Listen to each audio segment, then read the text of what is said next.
Hoy abrimos nuestra Biblia por última vez en Mateo 7. Por fin ya estamos terminando el Sermón del Monte y se me pasó más rápido de lo que yo pensaría. Comenzamos a estudiar el Sermón del Monte el 3 de marzo y llevamos no sé cuánto tiempo estudiando exactamente. Ahorita tenemos el capítulo 5, 6 y 7 de Mateo. Y si algo nos deja ver este tiempo que llevamos sentados aquí, es cuán profundamente asombrosas son las palabras de Cristo. Profundas como ningunas. Yo estaba pensando que me había tardado mucho y estaba pensando en el hermano Rubén, que siempre me la riega porque me tardo mucho con los textos. Y estaba pensando en un amigo mío que se llama Joel, que también me dice que ojalá termines el Sermón del Monte antes de que el Señor llegue. Y entonces le voy a decir que sí, que sí se pudo. Pero yo estaba pensando, híjole, fue un chorro de tiempo. Y estaba escuchando al pastor MacArthur escuchar hace algunos años. Estaba escuchando algunas de sus cosas. Y él decía que ellos se tardaron más de un año estudiando el Sermón del Monte. Entonces, a mí me faltaron como 5 meses. Lo que yo pensé que había hecho fue... pero el pastor MacArthur es otra cosa. Es un cerebro con pies y Dios le ha dado muchas cosas buenas. Bien, hoy nuestro texto está en los versículos del 24 hasta el 29. 7 del 24 al 29. Y lo voy a leer si ustedes me permiten. Dice: cualquiera pues que me oye estas palabras y las hace, le compararé a un hombre prudente que edificó su casa sobre la roca. Descendió lluvia y vinieron ríos y soplaron vientos y golpearon contra aquella casa y no cayó porque estaba fundada sobre la roca. Pero cualquiera que me oye estas palabras y no las hace, la compararé a un hombre insensato que edificó su casa sobre la arena, y descendió lluvia y vinieron ríos y soplaron vientos y dieron con ímpetu contra aquella casa y cayó y fue grande su ruina.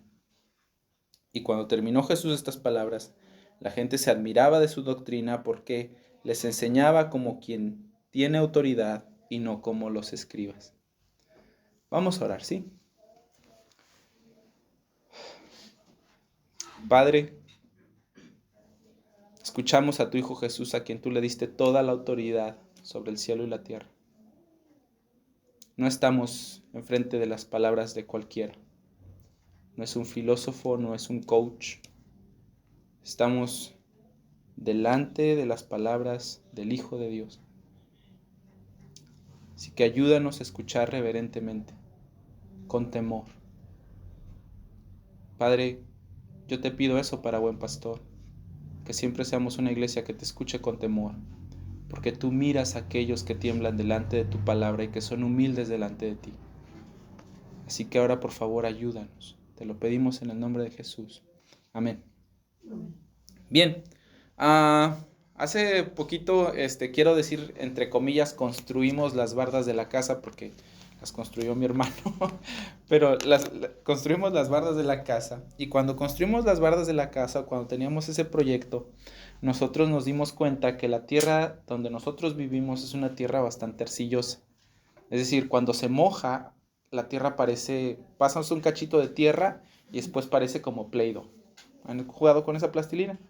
Así parece. Y cuando la tierra está mojada, tú pones, y el pico entra facilito. O sea, es como si estuvieras rascando en plastilina. Muy, muy fácil.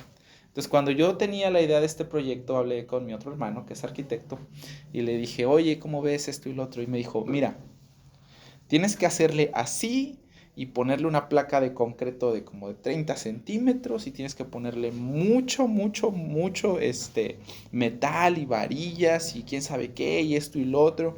Y estábamos ahí y dos cosas temblaron, mis rodillas y mi cartera.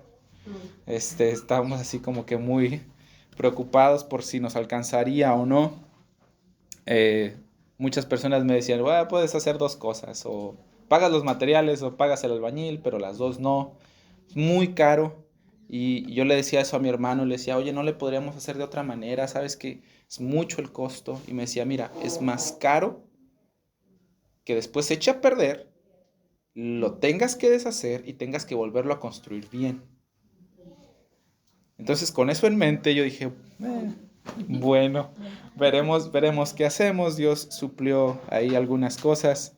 Los vecinos me la regaban porque decían que a quién íbamos a enterrar ahí y cosas así. Entonces, no rascamos tanto, pienso yo, como he visto en otras construcciones, pero sí rascamos considerablemente considerando, pues, la ciudad, ¿no? Porque usualmente no se hace así. Pero caminando ahí por la cuadra, ustedes se pueden dar cuenta que muchas personas han hecho sus bardas. Unas están partidas por la mitad, unas fachadas están despegadas de las columnas. Ujú. Entonces lo valía. En otras construcciones que yo he visto, por ejemplo en la Ciudad de México, cómo las hacen, ahí sí rascan mucho, mucho, mucho, mucho, y usan mucho metal. Y la razón es por los terremotos. Y de hecho, no sé si ustedes saben, pero a partir del terremoto de 1985, las reglas de construcción y las regulaciones gubernamentales para poder construir se hicieron mucho más estrictas. Y con razón. Después de lo que pasó en el 85, pues lo hicieron así. Pero también, hace algunos años, no sé si recuerdan que también hubo un sismo fuerte por ahí. Y también fue terrible. Muchas personas lo perdieron todo. De hecho, muchos cristianos aquí, algunas personas que conozco de Gracia Soberana y algunos otros amigos de la Convención Bautista fueron a ayudar a reconstruir casas con algunos ministerios de allá. Bueno, algo así, como lo que te estoy platicando, algo así de feo de cuando una persona pierde todo por causa de un desastre natural, es lo que Jesús tiene en mente en esta última parte del Sermón del Monte. Él nos está hablando de dos personas que construyen una casa. Y es una ilustración sumamente simple, pero también es absolutamente brillante. De verdad, el Señor Jesús es un maestro grandioso. Y Él nos dice que están estas dos personas, una es necia, una es sabia, porque uno construye sobre una roca, una cama de piedra, y el otro construye simplemente sobre la arena. Aquí hay dos personas construyendo, uno es sabio y el otro es necio. Pero como ya es costumbre aquí en Buen Pastor, no ignoramos el contexto, ¿verdad? No agarramos el texto como si estuviera solito y ya. No, no, no, no, no. Hay muchas cosas que se dijeron antes y eso es lo primero que quiero que veamos. Mira el versículo 24. Empieza diciendo cualquiera pues. Cualquiera pues. Este pues conecta todo lo que ya se dijo con lo que viene. Ajá. Cualquiera, pues, que me oye estas palabras y las hace, le compararé a un hombre prudente que edificó su casa sobre la roca. Ahora, ¿qué fue lo que hubo antes? Bueno, el Señor en el capítulo 7, en el versículo 13, donde nosotros dijimos que empieza el final del Sermón del Monte, Él hace un llamado a todos a entrar al reino. Pero les dice, entren, pero entren por la puerta correcta, porque hay dos. Hay una puerta estrecha que está conectada a un camino angosto y esos son los que llevan a la vida, pero también hay una puerta ancha y el camino que está conectado a esa puerta también es ancho y espacioso, pero muchos son los que entran por ahí, pero esa no lleva al cielo, de hecho lleva al infierno, lleva a la perdición. Señor Jesús nos llama a todos a entrar al reino. A todos los que estaban escuchando, Él los llamó a entrar al reino. Lo mismo que lo está haciendo hoy contigo a través de su palabra. Si tú estás escuchando justo ahora, entrad por la puerta estrecha. El Señor Jesús te está llamando a ti hoy a entrar al reino también. Así que cuando el Señor nos llama a entrar al reino, Él también nos dice que hay algunos problemas y algunos peligros. Uno de esos peligros son los falsos maestros. Maestros que no te enseñarán lo que la palabra de Dios dice y te llevarán por cualquier otro lado. Pero también hay otro peligro y es el peligro del autoengaño. Que tú pienses que simplemente porque llamas a Dios Señor y eres respetuoso de sus cosas y no eres una mala persona según los estándares de nuestra cultura y nuestro mundo perverso, entonces tú pienses que Él está feliz contigo y que Él te dejará entrar a su reino como si nada. Llamarlo simplemente Señor, incluso hacer cosas religiosas, no es una garantía de que tú entres al cielo. De hecho, las personas del relato que nosotros leímos hace algunas semanas le dicen al Señor, Señor, Señor, pero en tu nombre profetizamos y en tu nombre hicimos muchos milagros y en tu nombre sacamos fuera demonios. Y el Señor les dice, yo no los conozco, yo no los conozco. Una simple declaración de decir, sí, yo creo en Dios y yo sé que Dios pues está ahí, yo sé que pues sí, la Biblia y todo eso. Ellos también. Y de hecho tal vez de una manera mucho más devota y mucho más afectuosa de la que muchos lo hacen, ¿no? Le llamaban a él Señor, Señor. Así que ahora, dicho esto, el Señor dice, entonces, habiéndoles yo dicho todo esto, así habiéndoles hecho el llamado a entrar en el reino y diciéndoles acerca de los peligros de los falsos maestros y del peligro del autoengaño, cualquiera pues que me oye estas palabras, ¿cuáles son esas palabras? Las que acabo de decir. Cualquiera pues que me oye estas palabras y las hace, le compararé a un hombre prudente. El que hace estas palabras, no simplemente el que las escucha. Jesús está hablando entonces de que solo hay dos tipos de personas. Las que entran por la puerta estrecha y las que entran por la puerta ancha. Las que andan por el camino angosto o las que andan por el camino ancho. Los que dan buenos frutos de justicia y no solamente llaman a Dios Señor, Señor, siendo hipócritas. Solamente están los que se salvan y los que se pierden.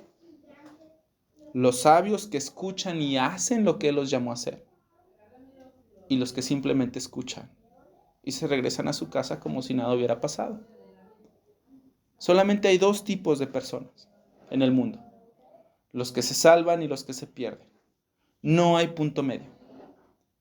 No hay como que yo escucho a Jesús, pero con algunas cosas no estoy de acuerdo. Eso no funciona. Eso simplemente sería un autoengaño. Entonces, aquí tenemos un contraste. Tenemos un contraste de dos constructores. Uno que es prudente, uno que es sabio y uno que es insensato. Antes de hacer este contraste, yo quiero decirte algunas cosas.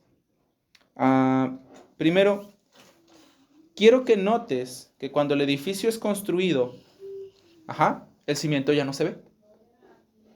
¿Estás de acuerdo? O sea, están las casas. Y tú ves las casas, pero tú no puedes ver el cimiento. Pero al final, la única diferencia entre esas casas es el cimiento. Y lo único que salva a uno de la ruina y al otro lo deja en ruina es el fundamento de esa casa.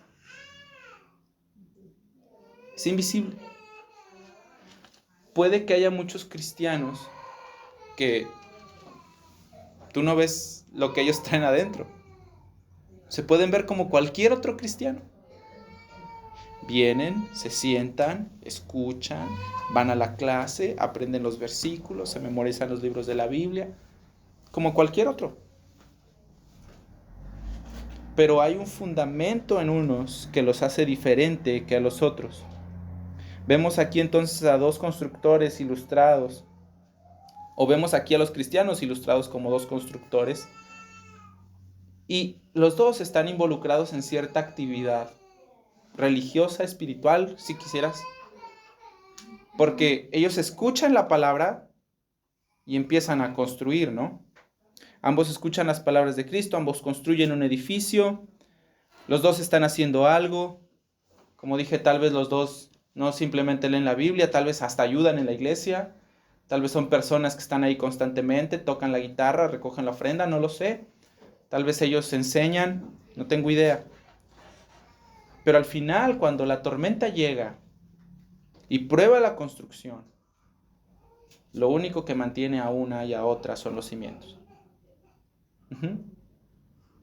Entonces yo quiero que notes eso. Porque no hay mucha diferencia entre el constructor A y el constructor B.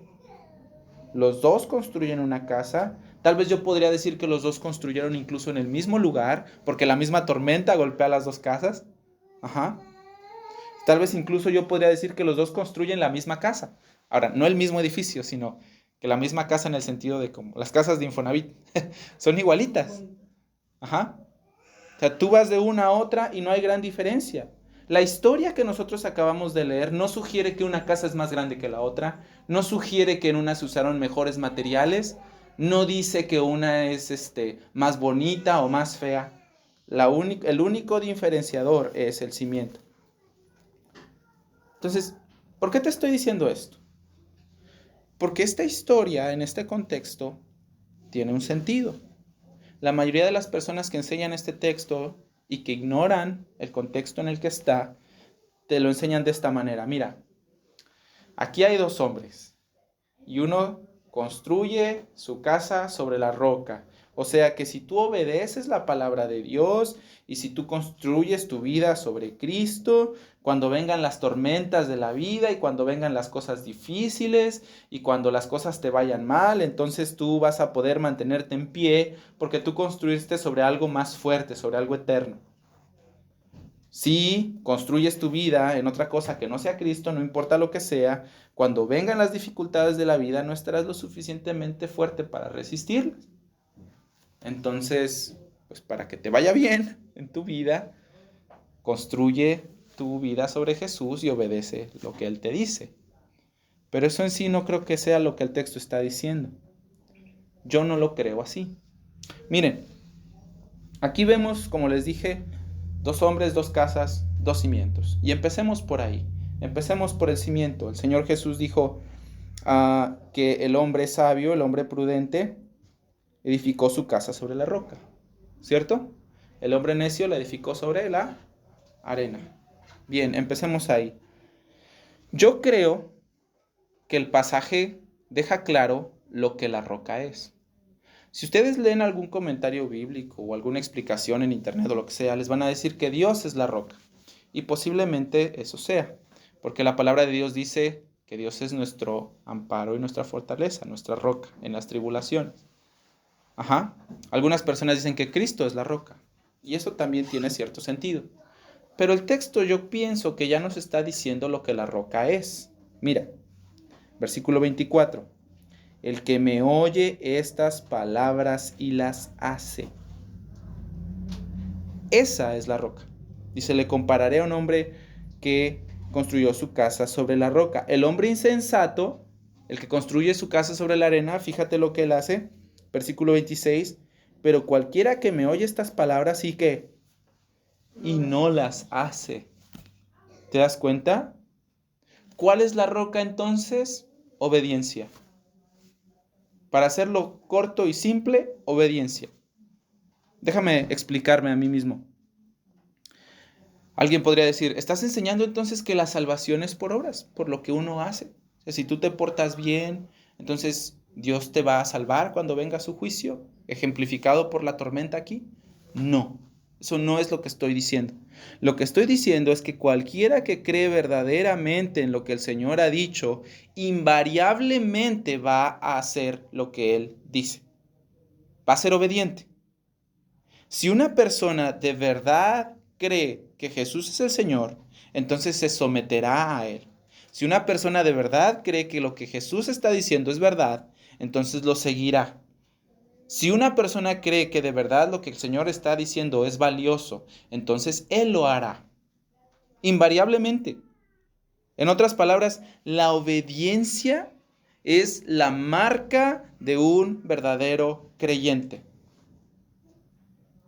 Esa es.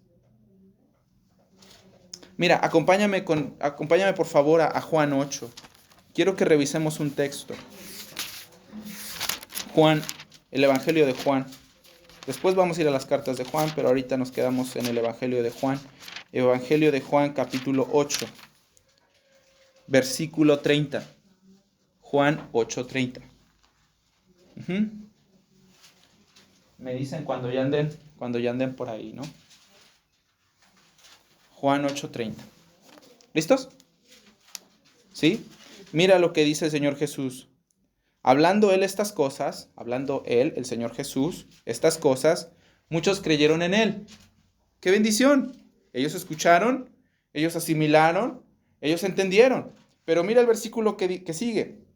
Dijo entonces Jesús a los judíos que habían creído en él, si vosotros permaneciereis en mi palabra, seréis verdaderamente mis discípulos. Ellos no simplemente escucharon y ya. ¿Ves? Jesús dijo, si ustedes permanecen en lo que ustedes han escuchado, ustedes de verdad, son mis discípulos. ¿Ves? La fe siempre está ligada a la obediencia. La obediencia es el fruto natural de la fe. Es la consecuencia normal. Y eso es.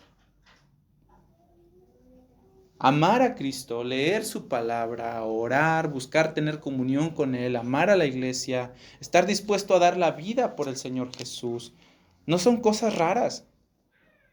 Ayer tuve la oportunidad de ir al congreso de Amisadai y les decía a los muchachos que Jesús nunca, jamás rehusó decirle a las personas que Él exigía todo de ellos, todo.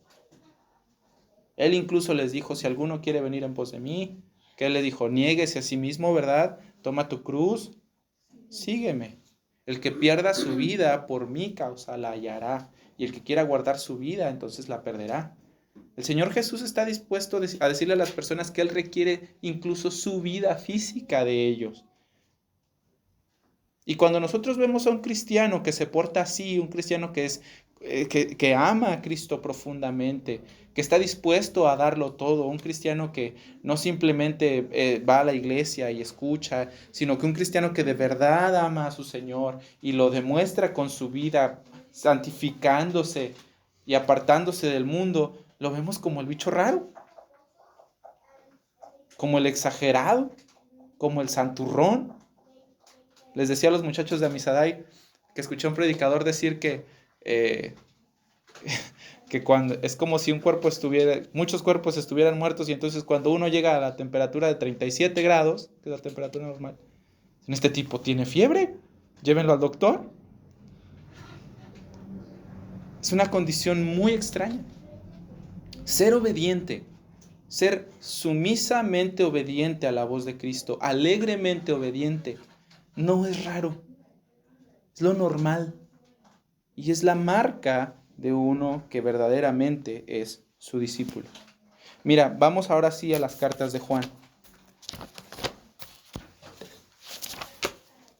Primera carta de Juan, capítulo 2, versículo 3. Mi recomendación, hermanos, si ustedes, como que a veces maniobrar su Biblia no es tan fácil. Primera de Juan 2, 3.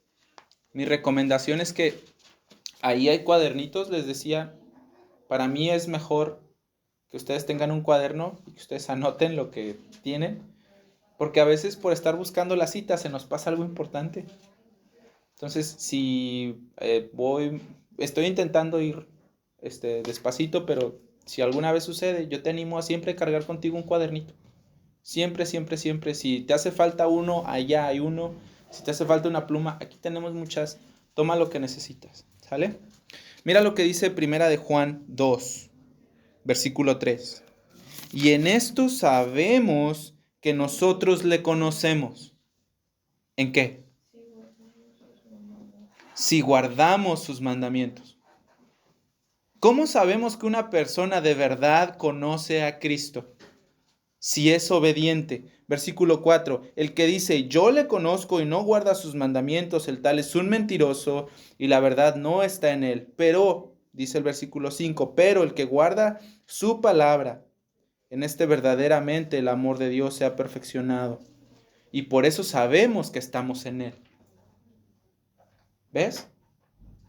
La marca de un verdadero cristiano es una alegre y sumisa obediencia a Cristo.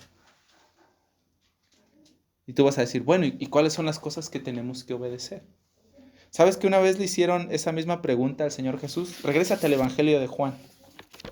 Pero ahora vamos al capítulo 6. Y mientras lo encuentras, te doy el contexto. Juan capítulo 6, versículo 27 al 29. El Señor Jesús acaba de alimentar una multitud. Les dio de comer a todos hasta que se saciaron, sobró mucha comida y de repente el Señor Jesús se les desaparece. Se fue a hacer otras cosas y las personas empiezan a buscarlo. Empiezan a buscarlo como locos.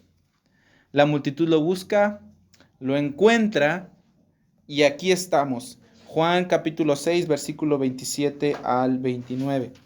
El Señor Jesús les dijo así: trabajen no por la comida que perece. O sea, el Señor Jesús les está diciendo, ustedes andan trabajando y todos afanados, no porque me quieren a mí, ustedes quieren volver a comer. Entonces le dice, trabajen, pero no por la comida que perece, sino por la comida que a vida eterna permanece, la cual el Hijo del Hombre les dará, porque a este señaló Dios el Padre. Recuerden que el Hijo del Hombre es el título preferido del Señor Jesús para referirse a sí mismo. Entonces, versículo 28, le dijeron, ¿qué debemos hacer para poner en práctica las obras de Dios? Ahí está la pregunta. ¿Qué debemos de hacer para poner en práctica las obras de Dios? Y aquí está, Jesús les dijo, esta es la obra de Dios. Escucha con atención. Que creas en el que Él ha enviado. Que creas en Él. Como lo dijimos semanas pasadas, creer no simplemente significa decir, pues yo pienso que sí existe. No es un conocimiento intelectual o académico, no va por ahí. Una persona que de verdad cree que Jesús es el Señor, se someterá a Él como el Señor. Si de verdad lo cree. Se los ejemplificaba con los doctores, ¿verdad? Que les decía que hay algunos doctores que no creen que fumar es malo. Se van a decir, ¿cómo no? Claro que no. ¿Sabes por qué? Porque fuman. Si de verdad creyeran que fumar es malo, no fumarían. Así que, ¿cuál es la obra de Dios? Que creas en Él. Esa es la obra de Dios y es exactamente de lo que se trata y de lo que dice la última parte del Sermón del Monte. Ellos tienen una puerta estrecha. Cristo dijo, yo soy la puerta. Ellos tienen un camino que seguir, el camino estrecho. Jesús dijo, yo soy el camino. De hecho, los que están en el reino de los cielos no son simplemente los que llaman a Jesús Señor, Señor. Mira, capítulo 7 de Mateo, vamos a regresarnos a Mateo y ya no vamos a salir mucho de ahí. Mateo 7, versículo 21. No todo el que me dice Señor, Señor entra en el reino de los cielos, sino el que ¿qué? Sino el que hace la voluntad de mi Padre que está en los cielos. Esos son los que entran al reino. Así que no importan los argumentos que alguien pueda tener. Creo que a Jesús tampoco le importan mucho sus argumentos. A los que le dijeron, Señor, pero profetizamos en tu nombre y hicimos milagros en tu nombre. Él dijo, yo no los conozco. A Jesús no le importan mucho los argumentos que alguien le pueda dar.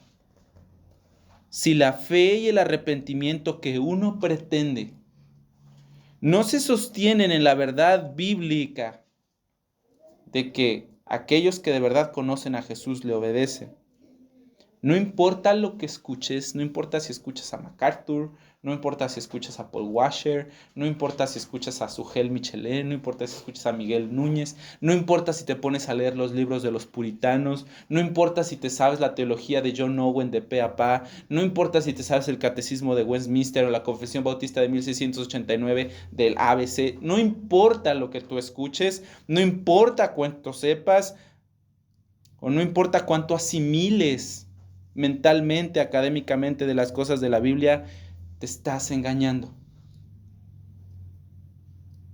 Porque la marca de un cristiano no es que sepa mucho, sino que obedece mucho.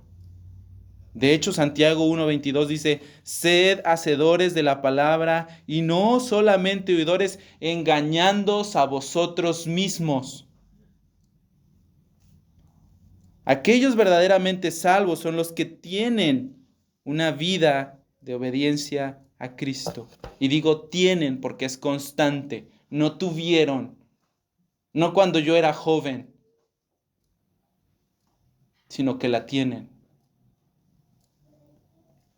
Esa es lo que yo pienso que es la roca.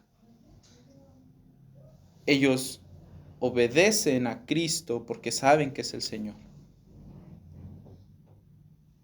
Cualquiera que quiera pensar que puede llegar al Padre sin santidad, está engañándose. La Biblia dice que sin santidad nadie verá al Señor.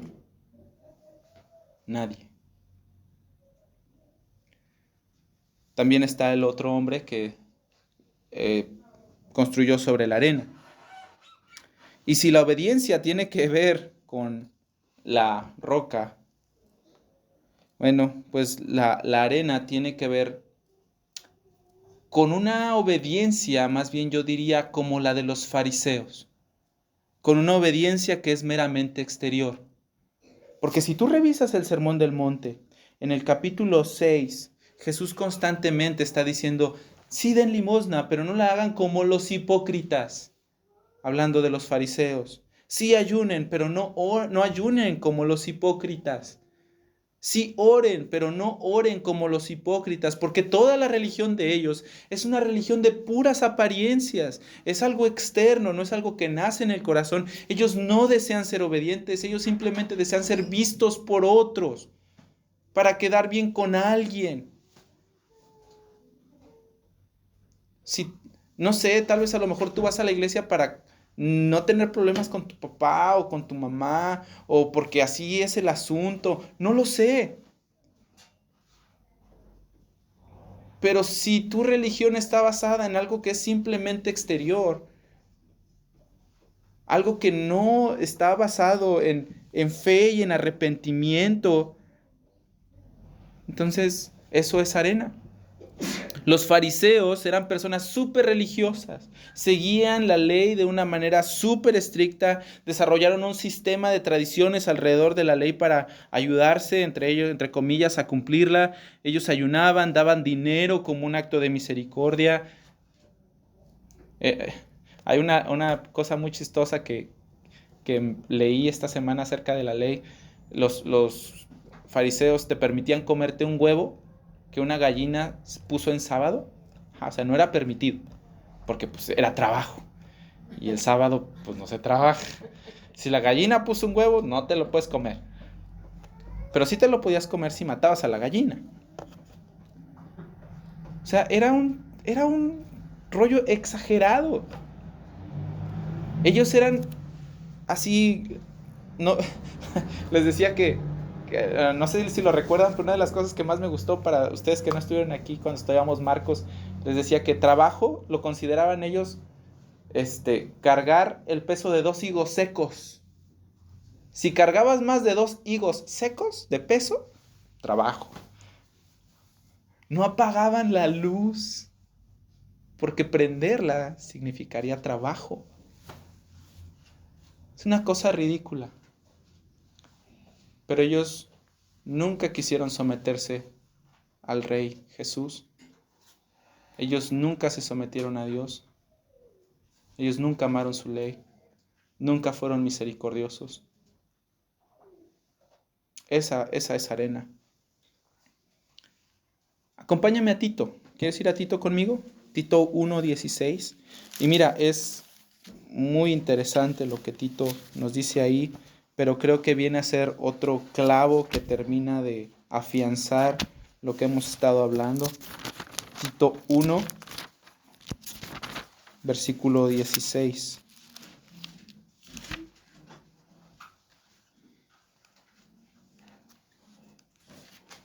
¿Están ahí? ¿No? ¿Todavía no?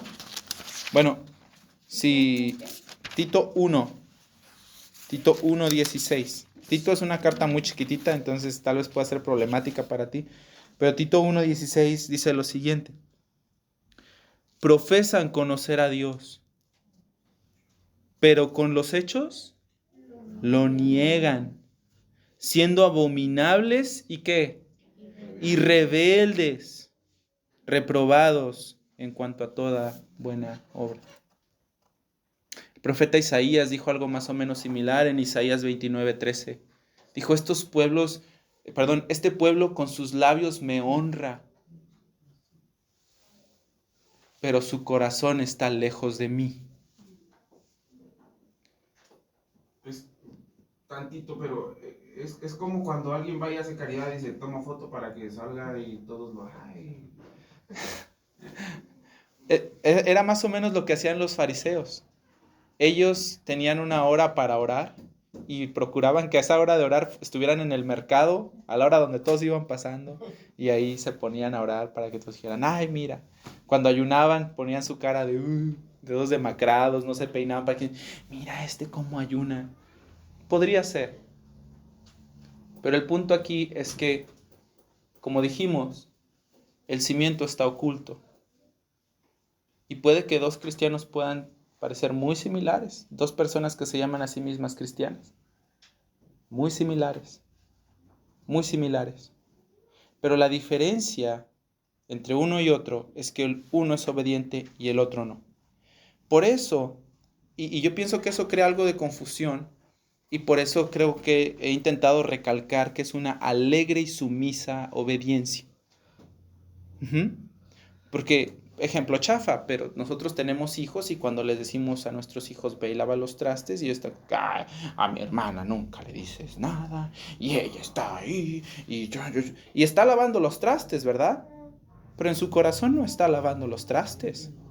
No quiere, no lo desea hacer. Puede que lo exterior esté diciéndote que pues, está haciendo lo que le dijiste, pero por dentro no. Está como esa historia de un profe que mi amigo Ray la cuenta mucho, que dice que está un profe y le dice a un niño, siéntate niño.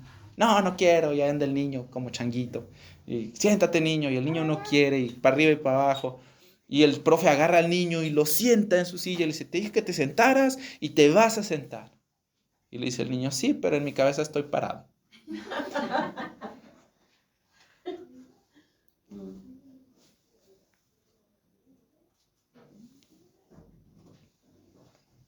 Yo te pregunto, ¿qué es la ley de Dios para ti? ¿Es algo que alegra el corazón para ti? ¿Sus mandamientos son mejores para ti que millares de oro y de plata? Como en el Salmo 1, en ellos está tu delicia y en ellos meditas de día y de noche. ¿Es el deseo de tu corazón ser agradable y obediente a Cristo en todo? ¿O son los mandamientos de Dios otra piedra en tu espalda que tienes que cargar y que tienes que hacer? Lo que haces, ¿por qué lo haces? ¿Por obligación? ¿Porque tienes que? ¿O porque estás alegremente sometido y rendido al Señor de todo? ¿Sí? Por eso yo creo que la obediencia es, y según lo que nos dice la palabra de Dios, es la marca de un cristiano que es verdadero. Uno que es verdadero. Isaías ya lo decía y se lo repito, este pueblo que con sus labios me honra, pero sus corazones están lejos, lejos de mí. Una religión externa, falsa, basada en lo que uno hace y que deja fuera el corazón, que es de hecho lo que el Señor ve, pues simplemente es un engaño. Simplemente es un engaño. Ser religioso, ser moral, ser generoso, cortés, lo que quieras. Eso es arena. Es simplemente arena. Si alguno va por el mundo diciendo que es cristiano y llamas a Cristo Señor, pero no hay obediencia sincera en ti, no hay salvación legítima tampoco.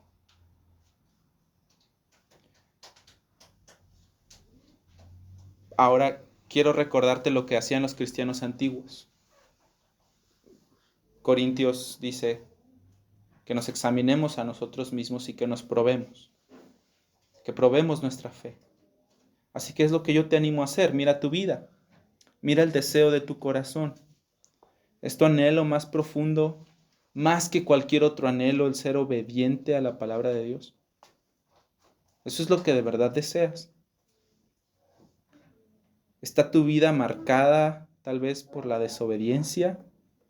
Y deja tú una desobediencia que te duele y te arrepientes. No, una desobediencia que no produce ni dolor ni arrepentimiento y que en lugar de ir a Dios en su misión y buscando su misericordia, lo que haces es justificarla. La obediencia alegre y sumisa al Señor, eso es la única evidencia que tiene alguien para demostrar que de verdad cree que Jesús es el Señor. Alguien que de verdad dice creer en el señorío de Cristo, pues lo único que puede mostrar como evidencia es su obediencia. Porque si no va a pasar como dijo el Señor Jesús una vez. ¿Por qué me llaman Señor y no hacen las cosas que yo les digo? Entonces va a pasar lo que dice Mateo 7. En aquel día me dirán Señor, Señor, y yo les debo decir, yo no los conozco. Yo te pregunto, ¿tú lo conoces? ¿Lo conoces?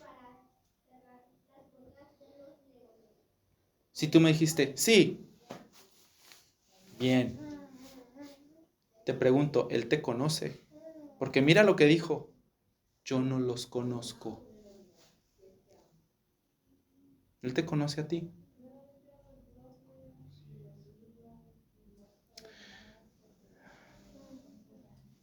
¿Qué clase de vida es la que está fundada sobre la roca? Es la que se presenta en todo el Sermón del Monte. La que no es hipócrita, la que excede la justicia de los fariseos, la que es mansa, pura de corazón, pobre en espíritu, la que tiene hambre y sed de justicia. Todas esas cosas. Así es la vida que está fundada sobre la roca. Si tu vida se alinea al Sermón del Monte, es una buena evidencia, buena evidencia, no dada ni siquiera por ti, sino por Dios mismo, de que tú eres cristiano. Y qué seguridad, y qué dulce es saber que Dios mismo confirma tu salvación. No tú, no tus argumentos, sino que Dios mismo por su palabra confirma lo que tú eres. ¡Qué bendición! ¿Qué significa entonces creer en el Evangelio, Carlos? Bueno, no nada más es levantar la mano y pasar al frente y decir, sí, yo soy cristiano porque yo toda mi vida he ido a la iglesia y ahora paso al frente para que el pastor ore por mí y me digan que sí, y repita entonces una oración y diga, sí, Señor, yo confieso que soy pecador y quiero recibirte. No es una decisión que tú tomas. El Evangelio es más bien reconocer que la ley de Dios es justa, santa y buena, y es comprender en la mente, pero nada más en la mente, también en el corazón, que yo soy abrumadoramente culpable de haber transgredido esa ley y que justamente ahora la ira de Dios cuelga sobre mi cabeza. Comprender la realidad de la justicia y de la santidad de Dios y entonces ir a Él suplicando por misericordia y por perdón, pidiéndole que nos cambie, que nos ayude a serle obedientes y a cumplir su voluntad. Porque saben que, hermanos, el gran pecado de todos los hombres es el primer pecado. Que ninguno de nosotros deseamos someternos al señorío de Dios. Por tanto, la primera evidencia y una de las evidencias fundamentales del cristianismo es que yo ahora deseo someterme a Él en todo. En todo. Cuando uno es realmente salvo, lo primero que cambia es este estado de rebelión en el que vivimos. Decir, no, yo las cosas de Dios no. No, yo no, yo. A decir, sí. alegremente sí, y quiero hacerlo bien, y quiero agradarte.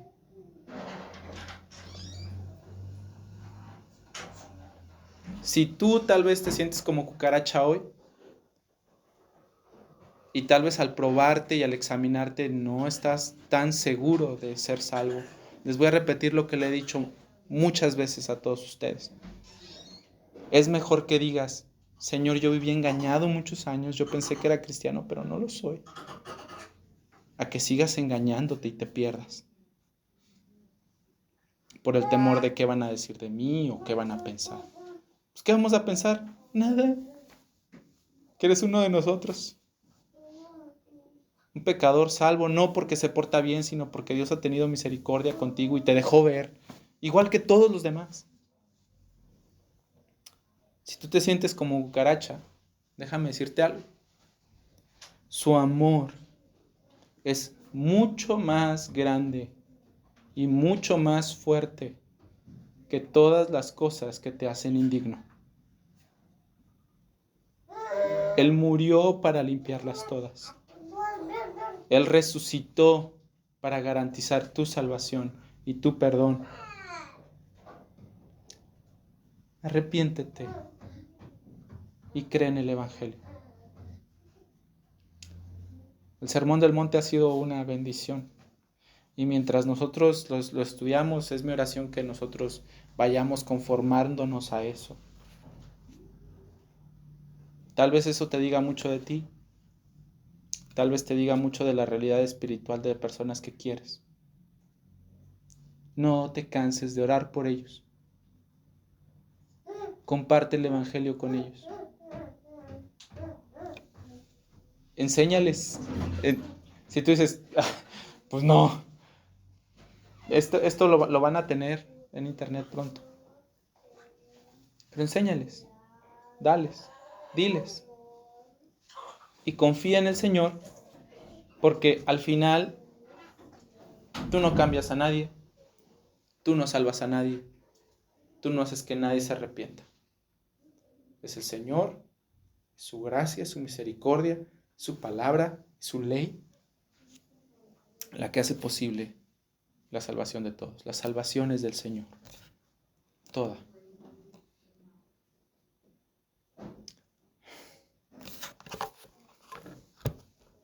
¿Salvará a Dios a muchas personas? ¿Quién sabe? Esa pregunta no me causa tanto problema. La que me causa problema es por qué Él habría querido salvarme a mí. O salvar a cualquiera. Esa sí me causa problema porque no le hallo. Pero comparte el Evangelio.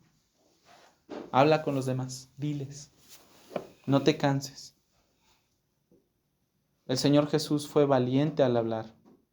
Y por eso muchas personas no lo querían.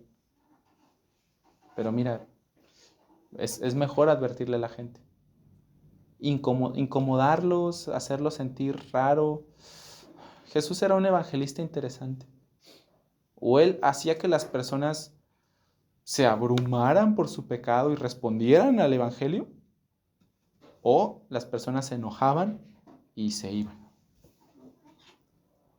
Pero Jesús no era políticamente correcto. Jesús entendió que es mucho más amoroso decirle a las personas la verdad que dejarlos cómodos y engañados. Ay, que el Señor nos ayude. Y también que el Señor nos ayude a ser agradecidos. Que el Cordero reciba la recompensa de su sacrificio en nosotros, que nos ha salvado y que por su gracia nos ha llevado a su reino. Porque fue por la sangre de su Hijo Jesús que nosotros, que estábamos antes lejos y ajenos a todo lo de Dios, que fuimos hechos cercanos y ciudadanos de su reino. ¡Qué bendición! Vamos a orar, ¿sí? Señor, hemos dicho muchas cosas, hemos pensado en muchas cosas.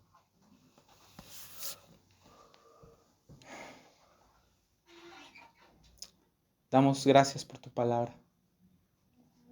Y Señor, Ayúdanos a recordarla, a meditar en ella, con seriedad. Y Señor, ahora que nos has recordado tanto de lo que escuchamos en el Sermón del Monte, tanto, tanto, tanto, recuérdanos constantemente tus palabras al final de este sermón. Cualquiera, pues, que me oye estas palabras y las hace, es un hombre prudente que construyó su casa sobre una roca. Cuando venga tu juicio como una tormenta impetuosa, destruyendo todo a su paso, Señor, al final la justicia de Cristo que obtenemos por la fe. Señor, este don precioso que nos has dado y que ahora hay evidencia, la obediencia nuestra va a ser lo único que por tu gracia nos mantendrá en pie. Recuérdanos de lo que viene para ser valientes y hablar con nuestra familia, con nuestros amigos, porque la tormenta llegará, la tormenta golpeará con ímpetu, dice tu palabra, fuertemente. Señor, no nos dejes ser personas malvadas, que ante el riesgo de tu juicio nosotros nos quedemos callados. Por favor, no. Te lo pedimos en el nombre de Jesús. Amén.